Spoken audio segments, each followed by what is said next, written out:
Bueno, el día de hoy vamos a hablar de lo que es fotosensibilidad en este ciclo de revisiones.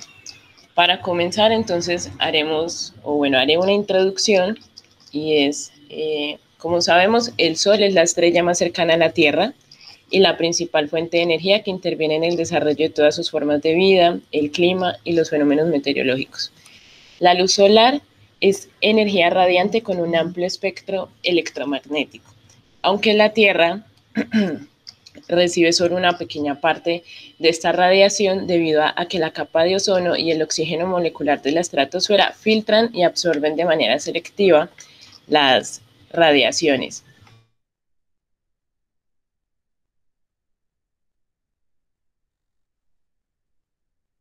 Es decir, las de 290 micrómetros, como lo pueden ver, están ubicadas en la radiación ultravioleta de rango C, las cuales son las más enérgicas y nocivas para el ser humano, no alcanzan la superficie terrestre, mientras que las radiaciones de longitud de onda más larga, las que están comprendidas entre 300 y 800 micrómetros, son capaces de alcanzar la superficie de la Tierra a nivel del mar.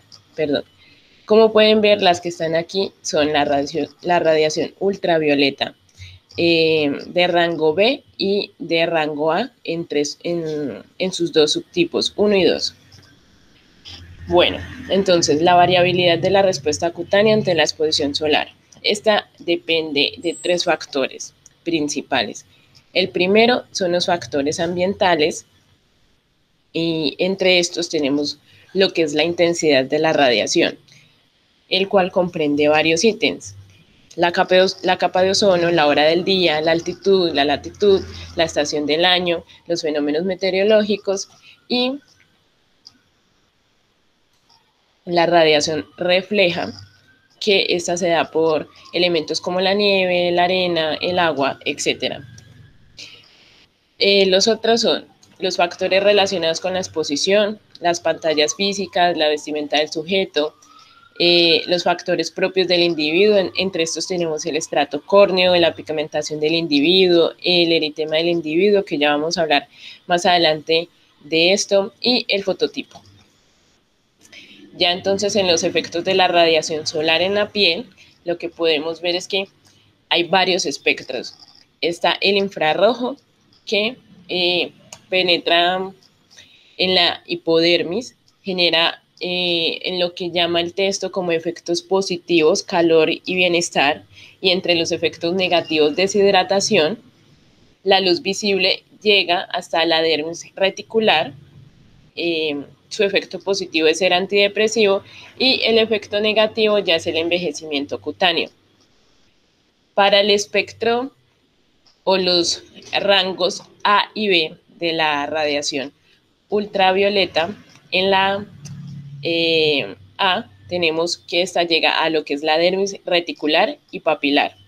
Y en los efectos positivos tenemos que genera un bronceado, y en los negativos el envejecimiento cutáneo y la fototoxicidad y fotoalergia, que es lo que vamos a hablar específicamente en esta exposición. Ya para la radiación en el rango B, tenemos que penetra a lo que es la dermis papilar y la epidermis, y en los efectos positivos está el bronceado y la síntesis de vitamina D. En los efectos negativos ya hay varios: la quemadura solar, las alteraciones inmunológicas, las alteraciones oftálmicas y el cáncer de piel. Las radiaciones de fotosensibilidad son respuestas anormales de la piel tras una exposición a estos rayos, bien sea por una causa genética o adquirida. Estas enfermedades que cursan con fotosensibilidad se denominan fotodermatosis. Aquí les traigo la clasificación de las fotodermatosis. Entonces tenemos que son idiopáticas o de base inmunológica, por reparación defectuosa, por agentes químicos endógenos, por agentes químicos exógenos, como lo son la fototoxia y la fotoalergia, y por último las dermatosis fotoagravadas. Entonces, como vamos a hablar de fototoxia y fotoalergia. Entonces, en la epidemiología lo que encontré es que entre los pacientes que se sometieron a la prueba del fotoparche, también vamos a hablar más adelante de qué es, por sospecha clínica de fotoalergia, se encontró que el 5,7% al 49,5% tenían reacciones fotoalérgicas o fototóxicas en los estudios más amplios disponibles. Como pueden ver ustedes en la imagen, este es un artículo que se llama Sintiendo la quemadura, es de este año, y lo que hace es recopilar los estudios más grandes disponibles y pueden observar que hay una gran variedad de países, es decir, de diferentes continentes, pero tienen la dificultad que algunos son un poco viejos, del 2006, 2008, 2009, y el tamaño del estudio varía bastante.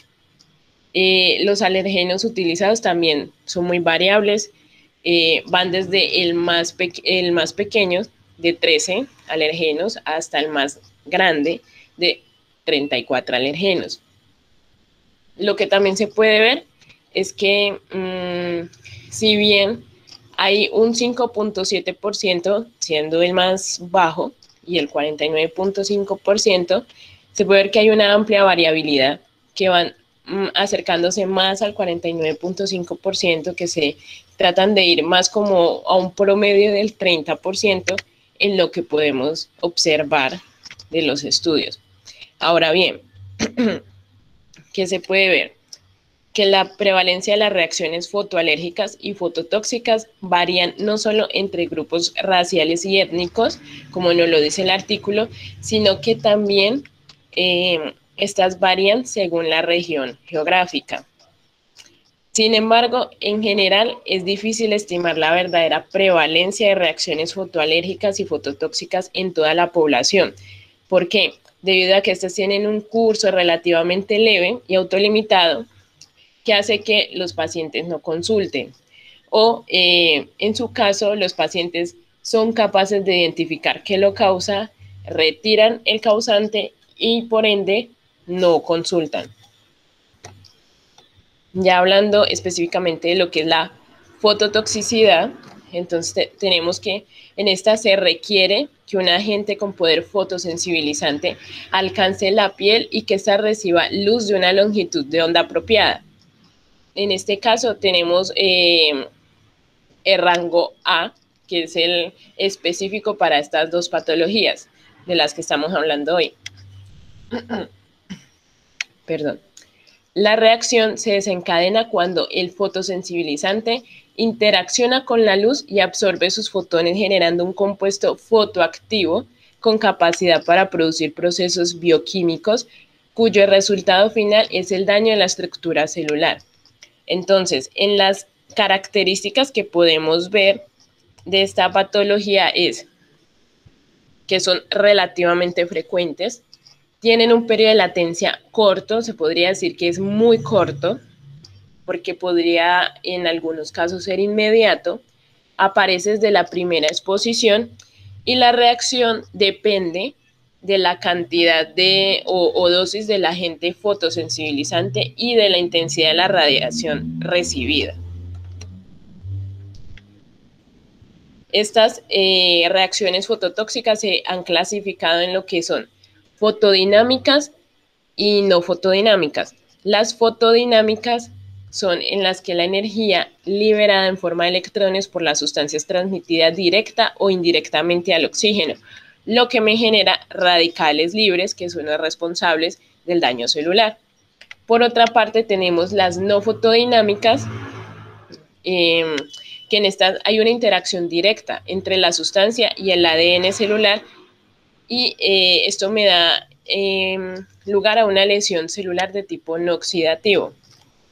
Ya para hablar de lo que es la clínica, tenemos que esta se puede presentar como un eritema, puede haber edema, en casos un poco más graves pueden formarse vesículas se caracteriza por presentarse en esas zonas fotoexpuestas a la luz, como lo son la cara, la zona del escote, las manos, los pies, entre otras. Y también es muy característico que respete pliegues nasolabiales, la zona retroauricular, submentoniana y otras zonas que están cubiertas por la ropa o que normalmente uno tiene cubiertas. Estas lesiones se pueden acompañar de prurito. Las personas refieren que tienen una sensación urente, una sensación de quemazón y puede haber descamación. Y la exposición repetida puede generar lesiones de liquenificación e hiperpigmentación de las lesiones. Como pueden ver en esta imagen, la lesión está en un área fotoexpuesta, cuello, la zona del escote, y se puede ver que hay un eritema y un edema extenso, aunque es más concentrado en la parte central del cuello. Ya hablando de los causantes, entonces tenemos que los fármacos representan el 95%, siendo los más frecuentes.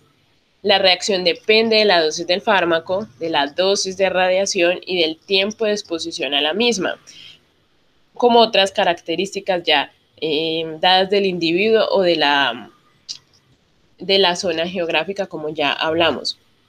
La forma más habitual, la forma más habitual es por administración sistémica, sobre todo la vía oral, aunque esto no quiere decir que la vía tópica sea inusual. La reacción se puede presentar tras la primera exposición medicamentosa y suele desaparecer entre 2 a 7 días después tras la suspensión del fármaco, aunque hay excepciones. En medicamentos como las tiazidas pueden perdurar la lesión durante meses, que es algo que hay que tener en cuenta. Entonces, cuando la reacción es ocasionada por plantas, se denomina fitofotodermatitis.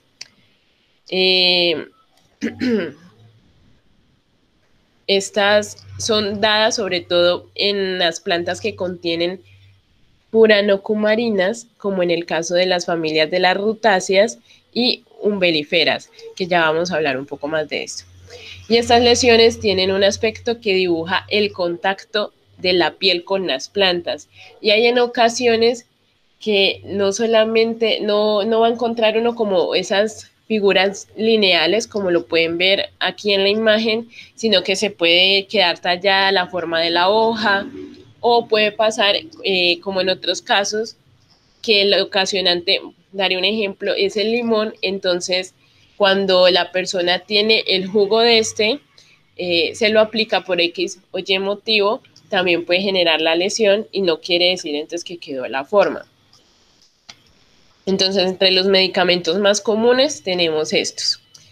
Las tetraciclinas, sobre todo la doxiciclina, la hidroclorotiazida, las sulfonamidas, la metformina, la fluoroquinolona, los medicamentos antiinflamatorios no esteroideos, especialmente el piroxicam y el ketoprofeno, se ha encontrado muy involucrado. Las fenotiacidas, sobre todo la clorpromacina, la homeodarona, los retinoides, los compuestos de alquitrán, la hierba de San Juan y entre otras que ustedes pueden ver en su pantalla. Entonces aquí tenemos otro ejemplo de una erupción fototóxica. En este caso es más grave, asemeja una quemadura solar extensa y pueden ver el gran compromiso que hay de toda la zona expuesta de la cara y también de la zona expuesta de la oreja. Entonces aquí tenemos las causas de las fotodermatitis, las cuales entre la familia de las umbelíferas tenemos cosas tan conocidas como el apio, el hinojo, el perejil, otras pues no tan conocidas como pueden ver ahí. Y entre las rutáceas tenemos la naranja de bergamota, la naranja amarga, el limón, como les explicaba, y la ruda, y otras que también pueden visualizar allí. Pero pues les nombro como las más comunes, o en su caso las que yo conozco. Entonces, aquí tenemos un ejemplo, como ustedes pueden ver. Entonces, se logra ver que el paciente tal vez rozó las ramas o las hojas y quedan como la forma. Y hay en algunas que aparentemente pareciera que fuera como si él mismo se hubiera pasado los dedos sobre la zona y lo que quedó fue marcado es como el dedo. Entonces, por el hecho de que lo haya generado la planta, pues no quiere decir que vayamos a encontrar precisamente las lesiones lineales de usted rozarlas, sino que hay que indagar un poco más. Aquí tenemos otro ejemplo, lo que ya les explicaba. Esto es una señora que pues se salpicó un poco con limonada y cuando se expuso al sol presentó como estos parches eritematosos en donde cayó la sustancia. Acá tenemos otra, esta sí ya es severa. El ejemplo también era con limón, pero entonces podemos ver cómo el paciente ha perdido esa integridad de la capa de la piel. Y acá tenemos otro caso, este es más grave también, donde se puede ver las ampollas. Y si uno mira el patrón de la lesión, uno pensaría que está ante una quemadura y no ante una reacción de fototoxicidad. Entonces, eso es lo que es la fototoxicidad. Ya pasando a lo que es la fotoalergia, entonces tenemos que estas son reacciones inmunológicas de tipo 4, por lo que requieren una exposición previa al fotosensibilizante. Este entra en contacto con la piel y es activado tras recibir radiación lumínica de rango A, aunque también se ha encontrado que pueden haber algunos fármacos, como lo son las sulfanilamidas, que reaccionan con el rango tipo B. Esto sufre una transformación química que al combinarse con las proteínas de la piel tiene capacidad para producir una reacción inmune. Entonces, tenemos que existen dos mecanismos de fotoinducción del antígeno. Tenemos la transformación de la sustancia fotosensibilizante en un apteno. Ya habíamos hablado de lo que es un apteno en una exposición anterior, pero bueno, recordando, esto es una sustancia química de pequeño peso molecular que por sí misma no induce la formación de anticuerpos, pero al unirse a una proteína estimula una respuesta inmunitaria. Entonces tenemos que la transformación de la sustancia fotosensibilizante en un apteno susceptible de conjugarse con una proteína, da lugar al antígeno completo. Y el segundo mecanismo considera que la radiación lumínica sería la responsable de la conjugación de la aptenoproteína, constituyendo así el antígeno completo. Entonces, las reacciones fotoalérgicas son poco frecuentes, al contrario de las anteriores. Estas se pueden presentar en un 5%, presentan una respuesta tardía, entre 2 a 10 días después de la exposición a la radiación. Son habituales por contacto tópico, más que por vía sistémica. Esta última es más bien como escasa.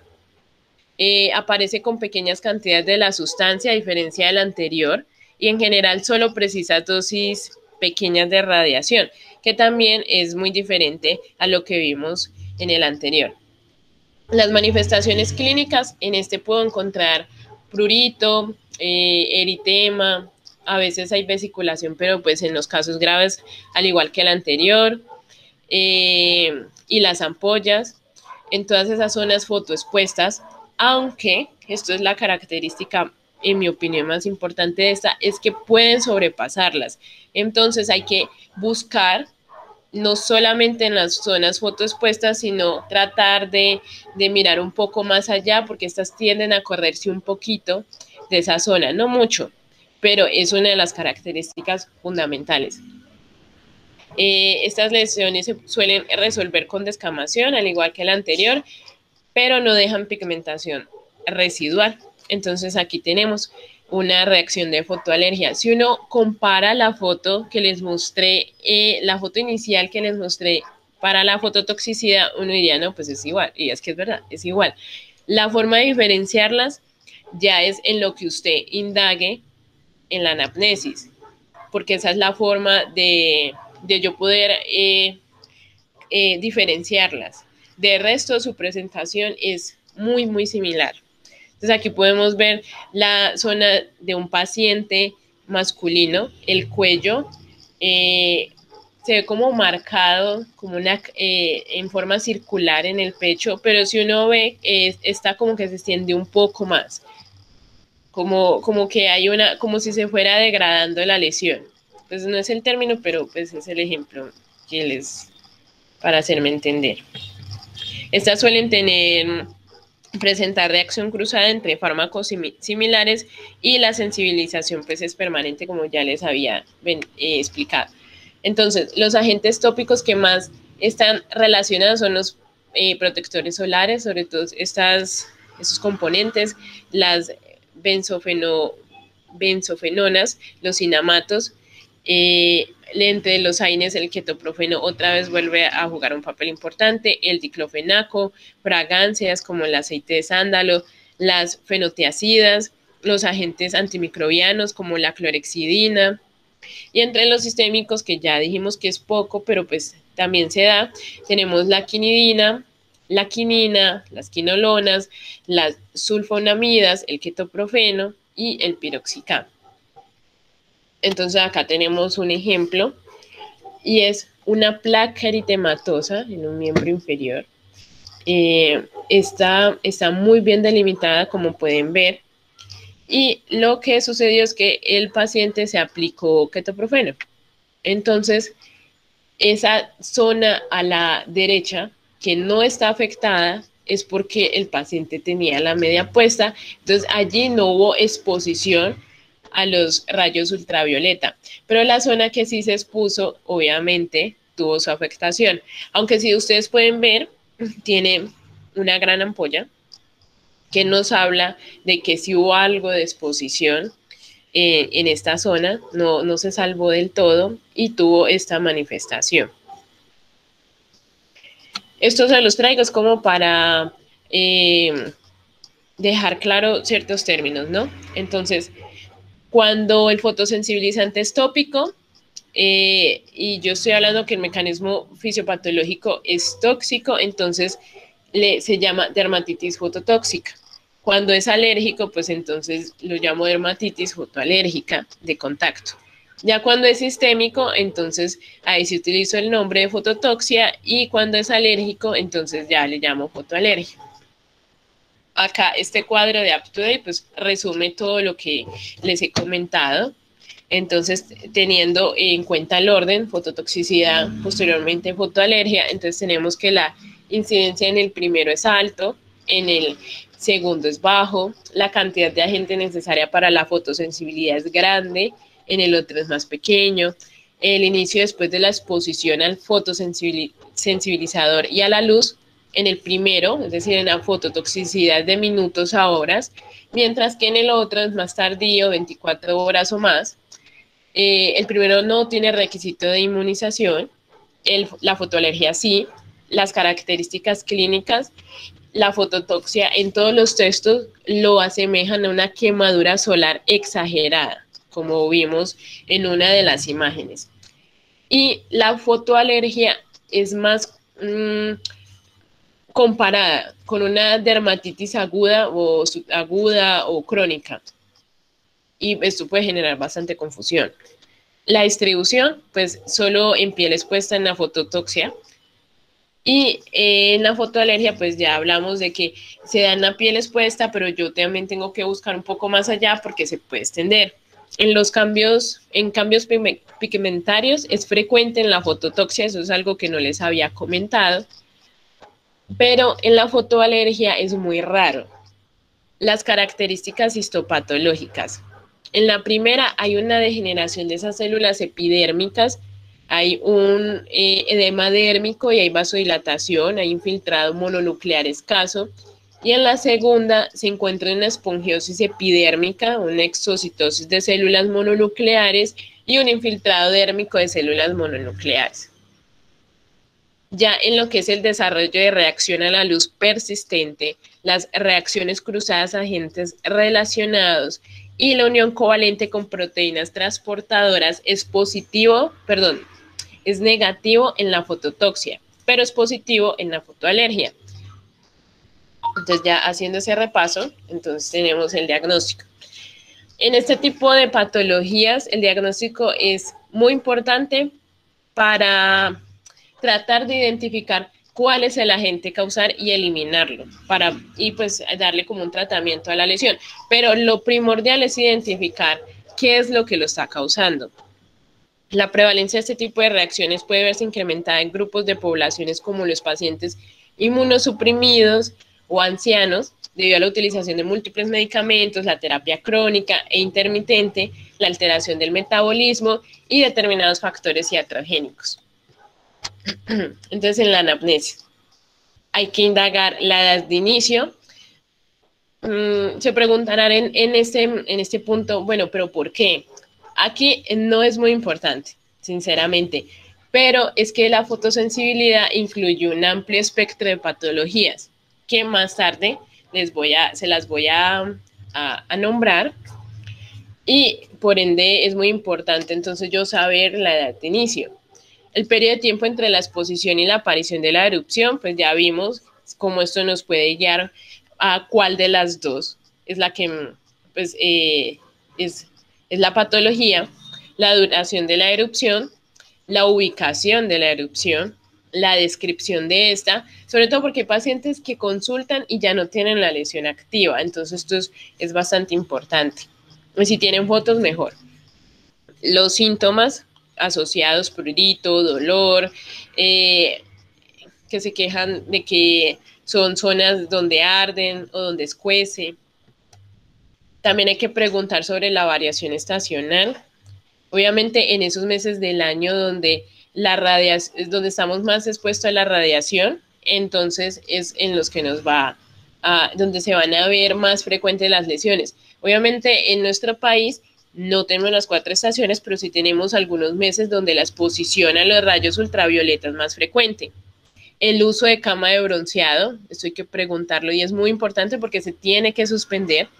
Los antecedentes familiares de fotosensibilidad, la historia de medicamentos, acuérdense que es la principal causa de la fototoxicidad, y hay que preguntar los que usa actualmente y los que ha usado en el pasado.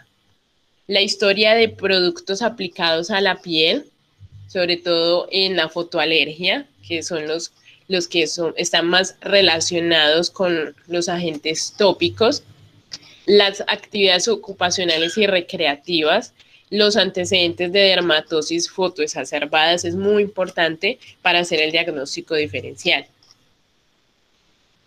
Bueno, entonces ya en el examen físico, ya hemos venido hablando bastante, pues cuando se ha hecho la exposición, pero bueno, no está de más.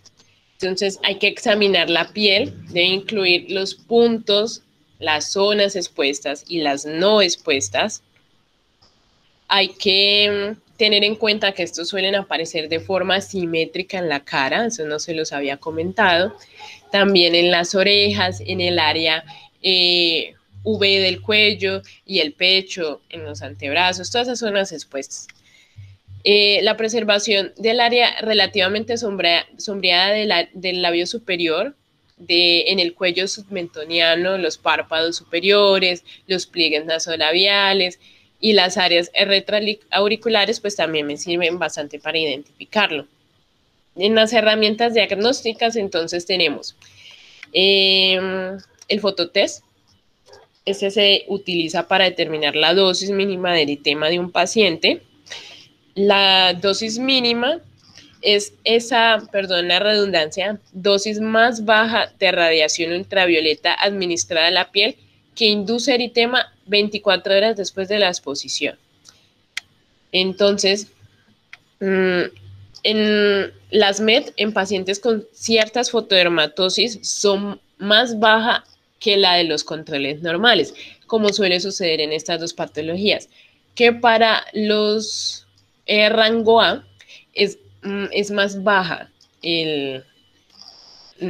¿cómo les digo? El umbral para que aparezca. Em, bueno, estas se realizan tanto para rayos en el rango A como para el B. Y es muy importante porque es como me determina la longitud de onda, ¿no? Para las pruebas se utiliza una plantilla opaca con múltiples aberturas y las fuentes de luz apropiadas pues, para irradiar las áreas separadas de la piel con dosis cada vez mayores. Esto pues para yo poder identificar cuál es ese rango. Entonces utilizo el rango A, el rango B y en algunos casos, porque hay en este espectro de las fotosensibilidad, algunas que a la luz visible también tienen reacción patológica. Hay que hacerla en un sitio no afectado. Generalmente se hace en la parte posterior o interna del antebrazo. Se deben suspender los glucocorticoides 2 semanas antes y los antihistamínicos 1 o 2 días antes. Y bueno, ya lo que les había dicho, que tiene un rango disminuido para los rayos ultravioleta A, pero para los B y la luz visible se mantiene normal. Bueno, ahora también tenemos el fotoparche.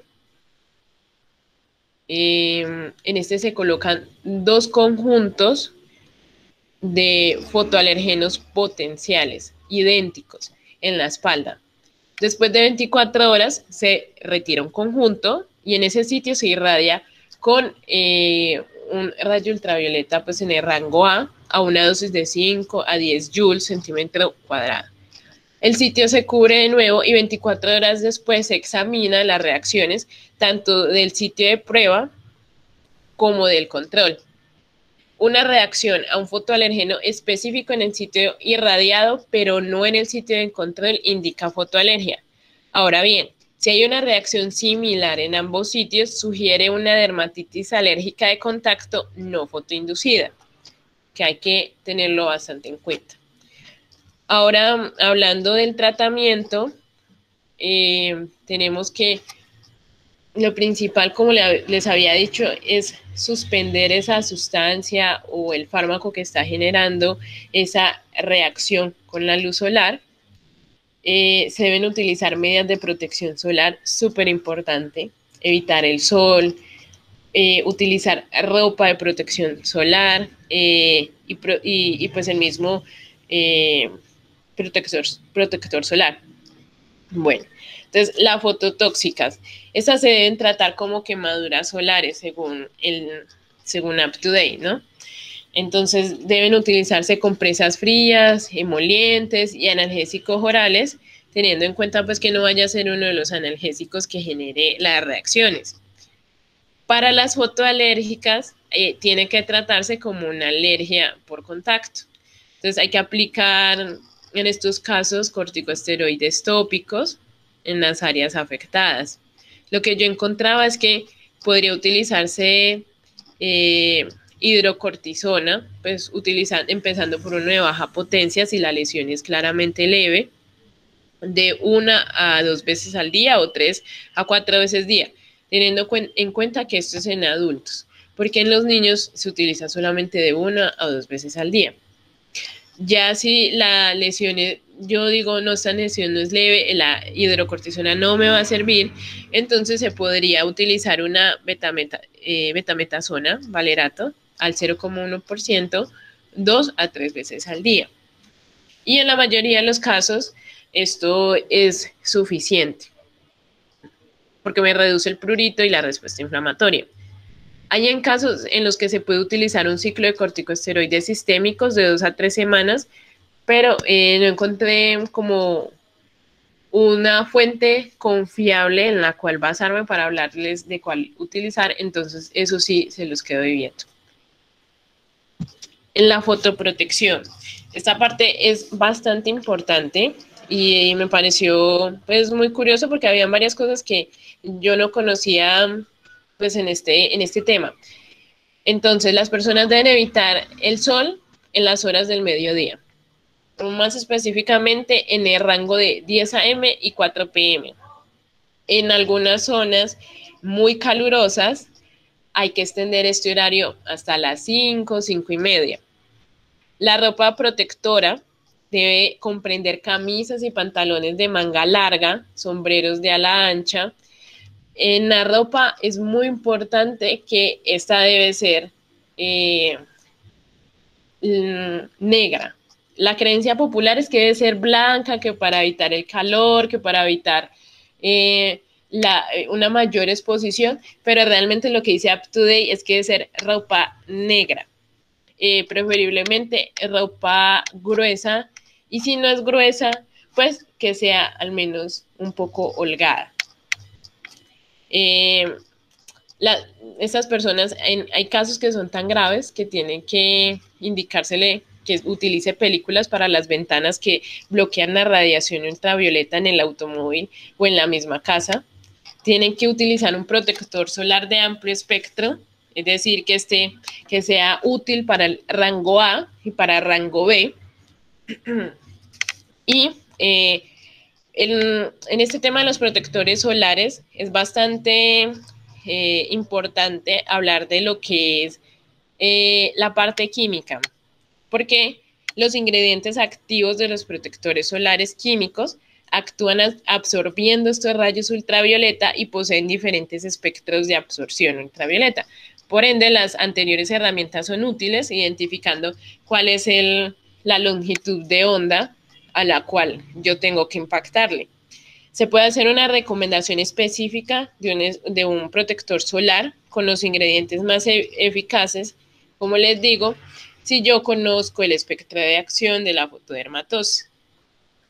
Ya en lo que es en la parte física, entonces tenemos que el gran tamaño de las partículas de estos ingredientes los hace opacos y esto es lo que permite bloquear algo de la luz visible. Pero esto puede hacerlos cosméticamente inaceptables para los pacientes, que es el problema que tenemos con los protectores solares físicos. Como resultado, se desarrollaron formulaciones micronizadas no opacas de óxido de zinc y titanio. El problema de estas es que una vez micronizadas, los ingredientes son menos capaces de dispersar la luz visible y las longitudes de ondas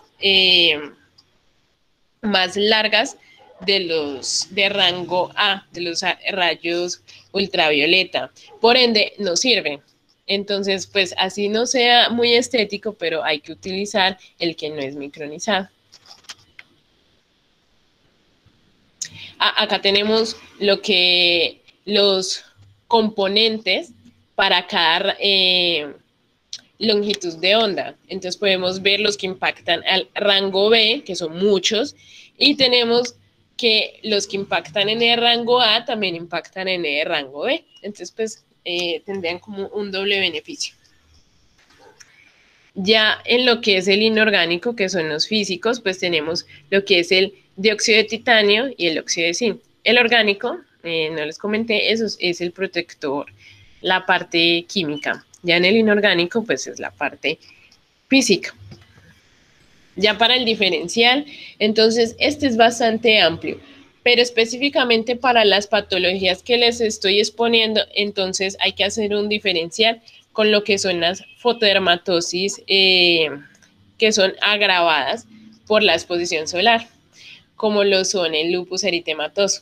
Entonces, estas manifestaciones de esta patología se pueden iniciar o se pueden exacerbar por la radiación ultravioleta, como les digo, y incluyen el espectro de el lupus cutáneo agudo, el lupus cutáneo subagudo y el lupus discoide.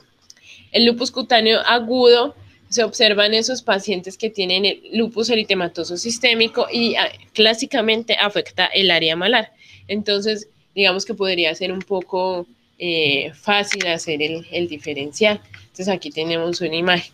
Porque acuérdense que la fototoxicidad y la fotoalergia suele tener una afectación bastante simétrica, entonces habría un compromiso mayor del rostro de la paciente, no esa clásica forma de mariposa que tiene el lupus.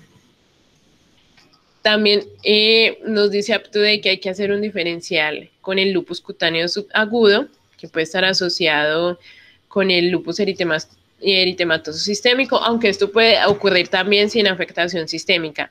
Y se manifiesta con pápulas, como lo pueden ver en la imagen, eritematosas, escamosas y fotodistribuidas. Como ven en la espalda, que es una zona pues, donde no está descubierta comúnmente, pero pues sí en los meses de vacaciones la gente puede tener este tipo de manifestaciones más comunes pues, en esta zona por el hecho de la actividad recreativa. También pueden tener en ocasiones un aspecto anular. Y tenemos esta otra imagen donde podemos ver placas psoriasiformes, eritematosas. Aquí no se ven escamosas, pero pues pónganle un poquito de fe y lo pueden ver. Listo.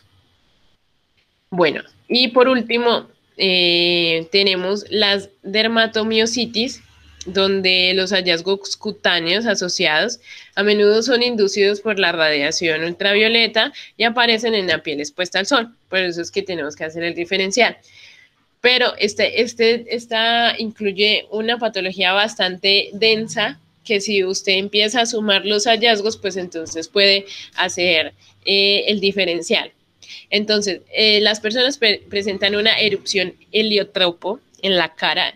Esto es una erupción como eritematoviolacea, ya se las voy a mostrar. También presentan pápulas eritematosas que recubren las zonas extensoras de las articulaciones, llamadas pápulas de Gottran. Y también pueden presentar un eritema violáceo escamoso en una distribución en mantón, aunque pues también podría llamársele una distribución en chal, ya también se las voy a mostrar, que es un eritema violáceo difuso como sobre la espalda y los hombros, y también hay una distribución en forma de V en el área del pecho. Entonces aquí tenemos la erupción de heliotropo. Como podemos ver, es bastante simétrica, afecta toda la cara, pero el hecho de que sea eritematoviolaceo nos lo descarta. Y además es que miren que afecta también esas zonas que las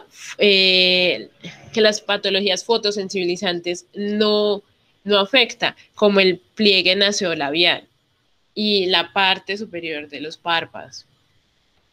Tenemos el signo de Gottran, aquí lo tenemos bilateral en las rodillas.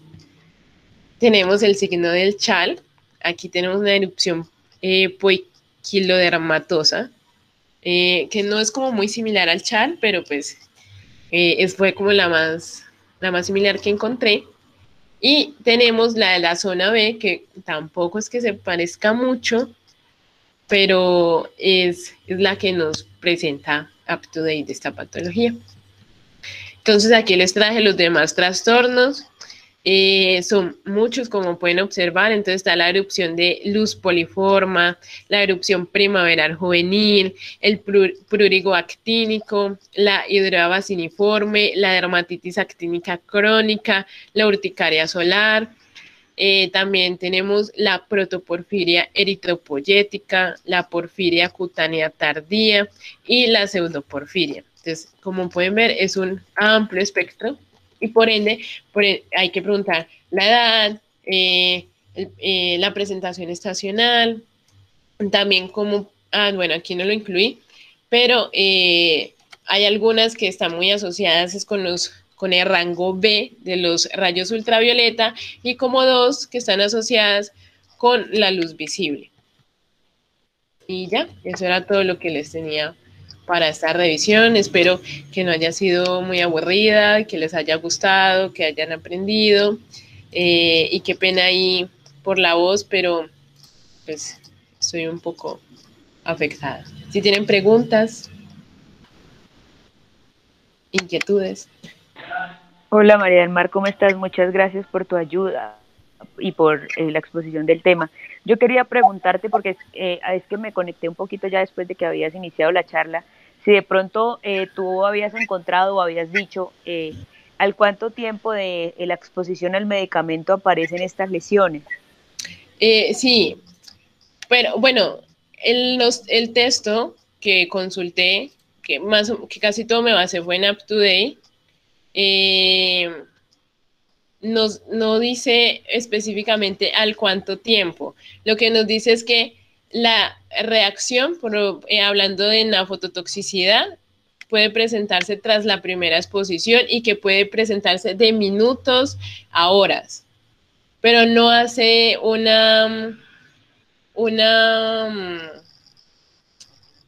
no es puntual a la hora de decir como en cuánto tiempo. Yo creo que eso ya depende mucho de la sustancia y tocaría hacerse estudios por sustancias. Ya en lo que es la fotoalergia, pues en esta sí es más tardía, esta se da 24 horas después de la exposición de la sustancia y de la exposición a la luz solar. Pues entonces, según pues esto que acabas de mencionar, la fototoxicidad se puede dar desde el primer contacto y se puede dar desde minutos a horas, ¿cierto? O sea, es un poco más rápida. Y la Sí. fotoalergia sería después, aproximadamente después de 24 horas de la exposición solar. Sí, sí, porque es que la fotoalergia tiene que tener una exposición. El sistema inmune tiene que haber conocido esta sustancia con anterioridad para que pueda tener esa reacción tipo 4. Entonces, cuando se forma esa reacción tipo 4, entonces ya cada vez que se exponga la sustancia, 24 horas después o un poco más, se va a generar la lesión. Perfecto. Y también se puede dar en medicamentos tanto tópicos como sistémicos, con cualquiera Sí, pues de los dos. sí, es más común que en la fototoxia se presente por medicamentos sistémicos y en el caso de la fotoalergia esta es más escasa, solamente se dan el 5%, pero es mucho más común con los medicamentos tópicos. Perfecto. Muchas gracias, María. De nada, a ti. Y de pronto, qué pena también, en cuanto cuando hablaste de la radiación ultravioleta, de los rayos pues UVA y UVB, que sabemos pues que ellos ingresan dependiendo en mayor o menor medida hasta ciertas capas de la piel, los que más producen estas reacciones son los UVA, ¿cierto? Sí, acá tengo aquí yo hice un cuadrito, mira, aquí está. Los UVA, entonces estos penetran a lo que es la dermis reticular, papilar, y son los que están involucrados específicamente con la fototoxia y la fotoalergia. Espérame que me salí. Ah, ya. Acá estoy, acá estoy. Sí, aquí está el Ay, me cuadrito. volví a salir, Dios. Ya. Listo, ya lo estoy viendo. Sí, muchas gracias. Listo. Yo te puedo pedir un último favor. Tú puedes Claro. mostrar la diapositiva donde tenías lo del fotoparche y lo del fototest. Ah, sí, claro. Ahí no sé qué pasó, pero yo les tenía una foto de cómo quedaba el fotoparche y no sé qué pasó con la foto. Pero aquí lo pueden ver. Ah, perdón, este es el fototest. Ah, fue que corre la imagen. Aquí está. Así se enumera. Y como pueden ver, se identifica el 1 y el 2 sería como el a cuál reaccionó, a qué longitud de onda reacciona el paciente. Y pues aquí está la teoría. Ah, perfecto, muchísimas gracias. No sé, Muchas gracias. De todas formas, igual la protección solar debe ser, pues, que cubran los dos, tanto UVA como UVB. sí, sí, Es mejor. y eso es lo interesante porque pues uno como que más bien se enfoca en cuál es el rango que tiene que tener de protección, ¿cierto? El FSP. Y bueno, eso tampoco se los mencioné, qué pena, pero en estos pacientes tiene que ser superior a 30. El mínimo es 30, pero tiene que ser superior a 30. Y eso era como lo que yo más tenía claro, en qué fototipos utilizar, qué nivel o según el nivel del mar, pero no, nunca me había sentado a leer de, por ejemplo, de que había que especificar que tuviera protección tanto para el rango A como para el rango B, o cómo era importante los protectores solares químicos o físicos para esas patologías. Eso sí me alegra mucho, María, porque eso es lo importante con estas revisiones, que nosotros aprendemos, pero realmente la que más aprende en ellas eres tú, que es la que ha buscado el tema, la que ha leído, la que se ha informado y la que se retroalimenta mucho más y pues, se nutre más bien mucho más con esta revisión.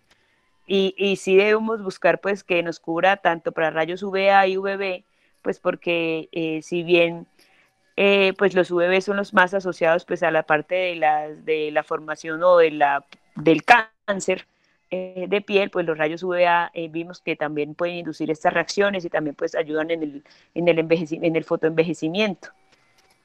Entonces los invito pues a que quiera pues también haga sus revisiones y siempre el que aprende más es aquel que es el que expone. Muchas gracias, María. No sé si de pronto alguien tiene una pregunta y muchas gracias por resolver mis dudas. No, gracias a ustedes por asistir. Si alguien tiene otra pregunta, bien pueda.